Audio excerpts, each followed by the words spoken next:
Hey everybody. Hey Sherry. Hey Ellie and Zoe. I just thought it might be cool to start off our readings from now on with a picture of the book. Hey Jennifer. Hey Catherine. SJ and Caleb. Megan and William and James and Joseph. Hey everybody. Has everybody had a good day? First Monday of spring break. William and James, hello from Miss Denise. It's so good to see you. How's your first day of spring break? I wonder what you guys are doing since we're all together. Snuggled. Cramped. No, just kidding. We're not cramped.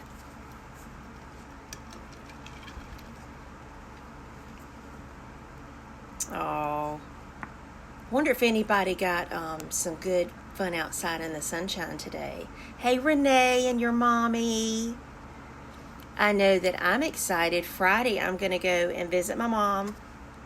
I don't have any symptoms. Hey Terrell Prosser. Hey Sarah and Mary and Ryan. Hey. Well, we're going to start off spring break Monday with a sweet little story about a bunny. How appropriate. It's called Hang On Hopper by Marcus Pfister. And let's see, Sarah, we're cuddled up with our Barbies. SJ and Caleb and their mommy. Yes, we were outside today. Sherry and Ellie and Zoe said they had fun playing ball. And Jennifer and Catherine had a picnic outside today. That sounds like fun. I think I may do that tomorrow, but I did a lot of house cleaning today. And then took a nap. All right, this book was lent to me. I don't know, Sarah, if this is the same author as Rainbow Fish, but let me tell you that I bet Terry Stevens knows. Terry, I'm reading this book that you lent to me by Marcus Pfister. Pfister. Hang On Hopper. Did he also write The Rainbow Fish? Because I don't have my tools available to pull that up. But we've got Brittany, Angie, the Dorns. Hey guys. And the Vaughns. Hey everybody. Oh, I miss my friends' faces. I wonder, anyway, we'll figure out maybe by the time this broadcast is done, hey Jeannie and Daryl, if this is the same author as Rainbow Fish. That would be fun to know, wouldn't it? Hey Joanne Boulware. Well, Miss Terry Stevens lent this book to me, and it is a Scholastic book. I'm going the wrong way. There we go. Look there. Hey Joyce. So we're about to read it, and this is a very adventurous book. So even though we can't go on a faraway trip right now, these bunnies did, and it is very exciting, Marsha Ramsey. Okay, so here we go. Hang On Hopper. Max Keefe, welcome to reading. Spring had finally come to the high plains. Feeling restless, Hopper said to his mother, "Now that the snow is melted, may I go down into the valley and play with my friend Scamp?" "Of course you may," she said, "but remember how far it is, and make sure you get home before dark." "I will, Mama," said the little Arctic hare, and off he ran. Terry Stevens says this is the same author as Rainbow Fish. Thank you, Terry. So that is Hopper scampering off. The forest where Scamp lived was a wonderful place for games of hide and seek, and the two young hares played happily all afternoon. Suddenly, Hopper realized how late it was. "Oh no," he said, "I promised I'd be home before dark." "Don't worry," said Scamp. "I know a shortcut across the river, Jan." "But I can't swim," said Hopper. "Anyone can swim," said his friend. "It's easy." Ooh, it's probably not a good idea to listen If you don't know how to swim, it's probably not a good time to try right now. But we'll see, Miss Jenny Boyd. Hopper nervously dipped a paw in the river.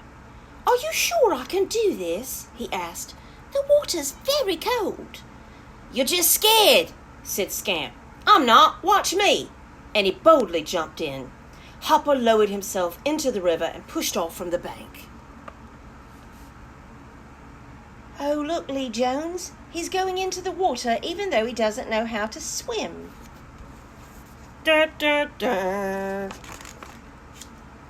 At once, he disappeared under the water. Then he bubbled back up again, coughing and sputtering. "Help!" he gasped, swallowing another mouthful of water. Hopper felt the current pulling him in. He was sure he was going to drown. "Oh no! Hopper! Scamp! I'm so scared." "Grab that piece of wood!" called Scamp. Hopper managed to splash over to a wooden plank that was floating in the river. He clung tightly to the plank and saw Scamp running along the riverbank. But the current grew so strong that Scamp could not keep up. As he watched his friend disappear, around a bend he shouted out, "Hang on, Hopper!" I'm so worried. "Hang on, Hopper." Let's say it together. "Hang on, Hopper." Slowly, the current grew weaker, and the river opened into a small pond. Hopper was washed up against an island of twigs and branches. He clambered out of the water and shook himself dry. "Hey, what were you all stepping? That's my house," said a deep voice behind him. Hopper turned and found himself face to face with a beaver. Get that straight.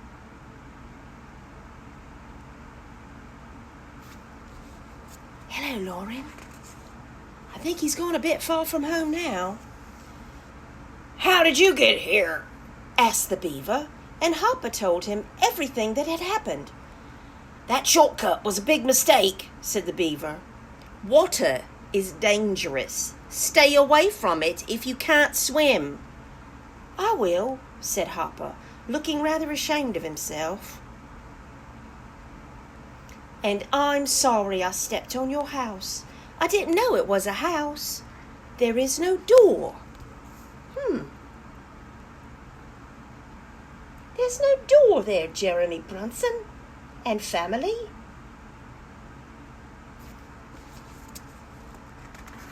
So Hopper has now stepped onto a beaver's house. "Oh, yes, there is," said the beaver. He slid into the water, twisted, turned, and disappeared under a pile of sticks. "That was good," said Hopper. "I'm going to build myself a house like this, with a secret door under the snow." Then he looked anxious. "I should be at home right now," he said. "Mother will be worried about me. How can I get back across the water? Hey, Tina and Daniel, how's he going to get back across the water?" "I don't know. Hey, Lisa." "I'll help you," said the beaver. "Just climb on my back." Hopper held on tight as the beaver swam strongly across the pond. The beaver set him down gently on the riverbank. "Off you go, little hare," he said kindly. "Come back another day and I'll give you swimming lessons." "Oh, that was so kind." Look how the beaver took Hopper across the water. Because beavers know how to swim, but Hopper did not know how to swim. "Hopper!" His mother was calling from the edge of the forest. Scamp had run to get her, and they had been searching for Hopper all along the river. Hopper was so happy to see her that he forgot how scared he had been. "I was swimming, Mama," he said proudly. "You should have seen me." Look at Hopper and Scamp rejoining with Hopper's mother. Oh, I like that that's turning out like that. I do. Scamp had been even more frightened than Hopper. I'm very sorry, he said to Hopper's mother. It was my fault for making Hopper take that shortcut. But please, will you let him stay with me tonight so we can play again tomorrow? Only if you promise that there will be no more shortcuts, said Hopper's mother with a smile. So even though they kind of did something real scary today, Mama's letting Hopper go over and spend the night with Scamp because they will listen. They will be good boys and listen to their mother. It was already dark when the two little hares reached Scamp's home. His mother was waiting anxiously for him, knowing what trouble Scamp could get into. When they told her all about their day, she smiled but shook her head.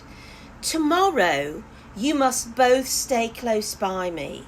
No swimming for either one of you. Then, with Scamp's mother watching over them, the two best friends snuggled down together and went to sleep.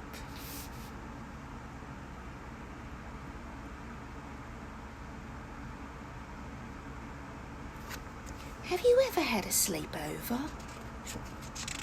It's fun. That was the end of the book.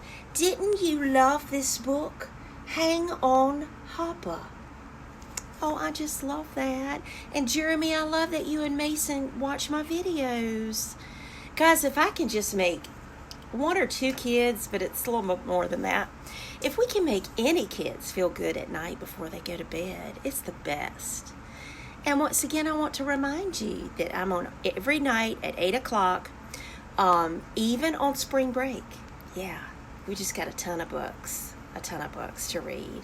And I want you to know that I love you and I miss you. I do. And this is the best part of my day, every day. So let's all say what Miss Denise says every night when we say good night. You are kind, you are smart, you are important, and more than anything else, you are so loved.